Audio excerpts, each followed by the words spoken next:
The whisper of Chalk and the roar of gold. The world was a vast, green canvas to Chalk, a small, unassuming Pieris Rape, or cabbage white, as her kind were often called. Her wings, the color of fresh snow, bore only the faintest smudges of charcoal at their tips, like tiny, artistic fingerprints.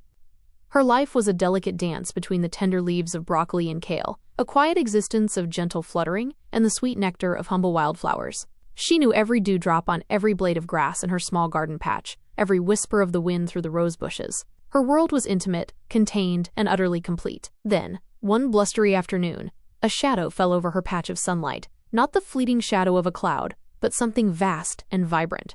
A gust of wind, stronger than any Chalk had ever known, carried with it a scent of distant fields, of sun-drenched milkweed, and a presence that seemed to hum with the very pulse of the earth. It was Aurelius, a monarch butterfly, his wings, a breathtaking tapestry of fiery orange and deep, velvety black, edged with a meticulous lace of white dots.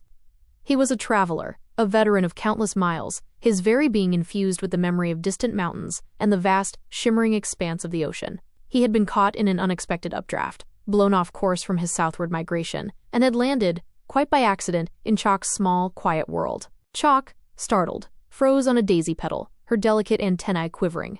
She had heard tales of the monarchs, of their epic journeys, their fearless flights across continents. They were legends, whispered about in the quiet corners of the garden. To see one up close, to feel the sheer scale of his presence, was both terrifying and exhilarating. Aurelius, momentarily disoriented, stretched his magnificent wings, then noticed the tiny white butterfly.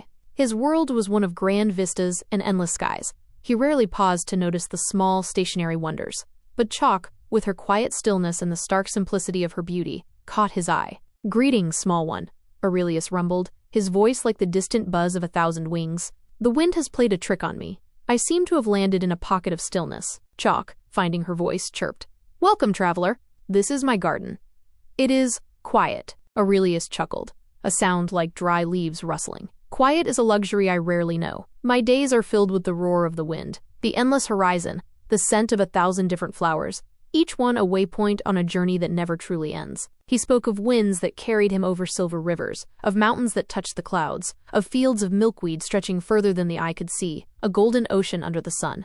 He spoke of the sun's warmth on his wings, the taste of nectar from flowers he would never see again, the silent camaraderie of thousands of his kind, all driven by an ancient, instinctual call. Chalk listened, utterly mesmerized. Her world, once complete, now felt like a single, exquisitely painted leaf in a forest she had never imagined.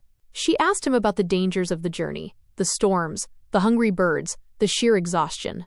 Aurelius spoke of them not as fears, but as challenges, as the very crucible that forged the strength in his wings, the wisdom in his antennae. "Why do you go?"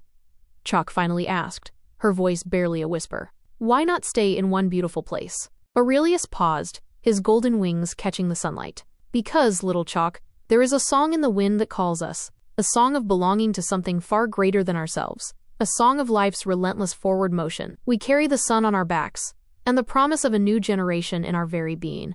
It is a sacrifice, yes, but it is also the purest freedom." He looked at her delicate, chalk-white wings. "And you, little one?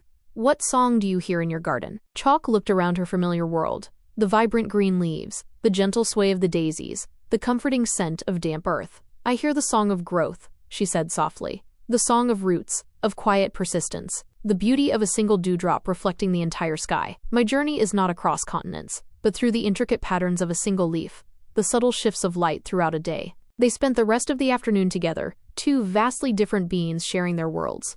Aurelius, the embodiment of grand migration, learned the quiet beauty of a single bloom, the intricate life within a small patch of earth. Chalk, the spirit of gentle stillness, felt the thrill of distant horizons, the whisper of the wild, untamed wind. As the sun began to dip below the horizon, casting long, golden shadows, Aurelius felt the familiar pull of his journey. The wind, his constant companion, beckoned. "I must go, little Chalk," he said, his voice tinged with a newfound respect. "The call is strong." Chalk felt a pang of sadness, a longing for the stories he carried. "Will you remember my quiet garden?" Aurelius unfurled his wings, a magnificent display of gold and black. "I will carry the memory of your stillness, Chalk, like a precious jewel. And perhaps, when I am weary from the wind's roar, I will remember the whisper of your leaves." He took flight, a flash of brilliant orange against the darkening sky, quickly becoming a distant speck. Chalk watched him go, a profound sense of awe and a quiet understanding settling over her. Her world was still small, still contained within the garden. But now it was also infinitely larger, touched by the echo of a grand migration, by the roar of gold that had briefly entered her chalk-white world. She knew then that even the smallest of us can hold the vastness of the universe in our hearts, and even the greatest of us can find beauty in the quietest of places. And sometimes, the most profound connections are formed when the whisper of chalk meets the roar of gold, if only for a fleeting beautiful moment.